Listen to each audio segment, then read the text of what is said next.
Hi friends, Lubna's food കോർട്ടിലേക്ക് എല്ലാവർക്കും സ്വാഗതം. അപ്പോൾ ഇന്ന് നമുക്കൊരു ക്യാബേജ് തോരൻ ഉണ്ടാക്കാം. അപ്പോൾ അതിനായിട്ടൊരു ക്യാബേജിൻ്റെ പകുതി ഇവിടെ അരിഞ്ഞെടുത്ത് വെച്ചിട്ടുള്ളതാണിത്. ഇതിലേക്കൊരു 3 ചെറിയ ഉള്ളിയും ഒരു 3 അല്ലി വെളുത്തുള്ളിയും കൂടി എടുത്തിട്ടുണ്ട്. ഒരു ചെറിയ കഷ്ണം ഇഞ്ചിയും പിന്നെ പച്ചമുളകും കൂടി ചേർത്തിട്ടൊന്ന് ചതച്ചെടുക്കാം. ഇതിലേക്ക് ഉള്ളിയും ഇഞ്ചിയും പച്ചമുളകും കൂടി ചതച്ചത് ചേർത്ത് കൊടുക്കാം. ഇതിലേക്ക് ആവശ്യത്തിനുള്ള ഉപ്പ് കൂടി ചേർത്ത് കൊടുക്കാം. 1/4 ടീസ്പൂൺ മഞ്ഞൾപ്പൊടി കൂടി ചേർത്ത് കൊടുക്കുന്നുണ്ട്. ഇതിലേക്ക് ഒരു 1/2 കപ്പ് തേങ്ങ ചിരവിയത് കൂടി ചേർത്ത് കൊടുക്കുന്നുണ്ട്. ഇനി നമ്മൾ ചേർത്ത് കൊടുത്തതെല്ലാം ഇതിൻ്റെ എല്ലായിടത്തും എത്തുന്ന രീതിയിൽ നന്നായിട്ടൊന്ന് മിക്സ് ചെയ്ത് കൊടുക്കാം.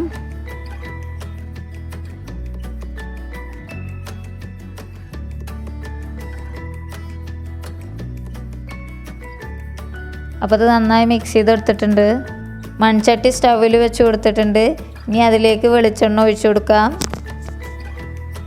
എണ്ണ ചൂടായി വരുമ്പോൾ അതിലേക്ക് കടുകിട്ട് കൊടുക്കാം.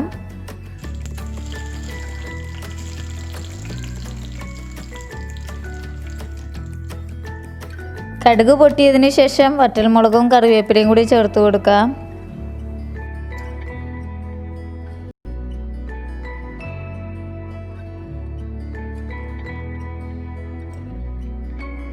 ഇതിലേക്ക് ക്യാബേജ് ചേർത്ത് കൊടുക്കാം. ഇത് നന്നായി മിക്സ് ചെയ്തതിന് ശേഷം ലോ ഫ്ലെയിമിലിട്ട് അടച്ചു വെച്ച് വേവിച്ചെടുക്കാം. പെട്ടെന്ന് തന്നെ കുക്കായി കിട്ടും. പിന്നെ ഇതിൽ വെള്ളമൊന്നും ചേർക്കാത്തതുകൊണ്ട് പെട്ടെന്ന് തന്നെ അടി പിടിക്കാനുള്ള സാധ്യതയുണ്ട്. അതുകൊണ്ട് ഇടയ്ക്കിടയ്ക്ക് തുറന്ന് ഇളക്കി കൊടുക്കാം.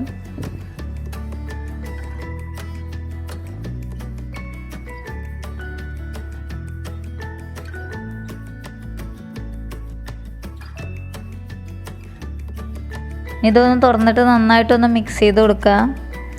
ലോ ഫ്ലെയിമിലാണ് ഇട്ട് കൊടുത്തിട്ടുള്ളത്.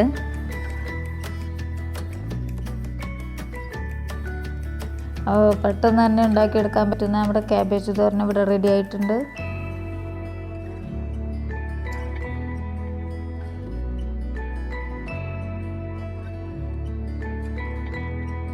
അപ്പോൾ വീഡിയോ ഇഷ്ടമായിട്ടുണ്ടെങ്കിൽ സബ്സ്ക്രൈബ് ചെയ്യുക. തൊട്ടടുത്തുള്ള ബെല്ലൈക്കൺ കൂടി ഒന്ന് പ്രസ് ചെയ്യണേ.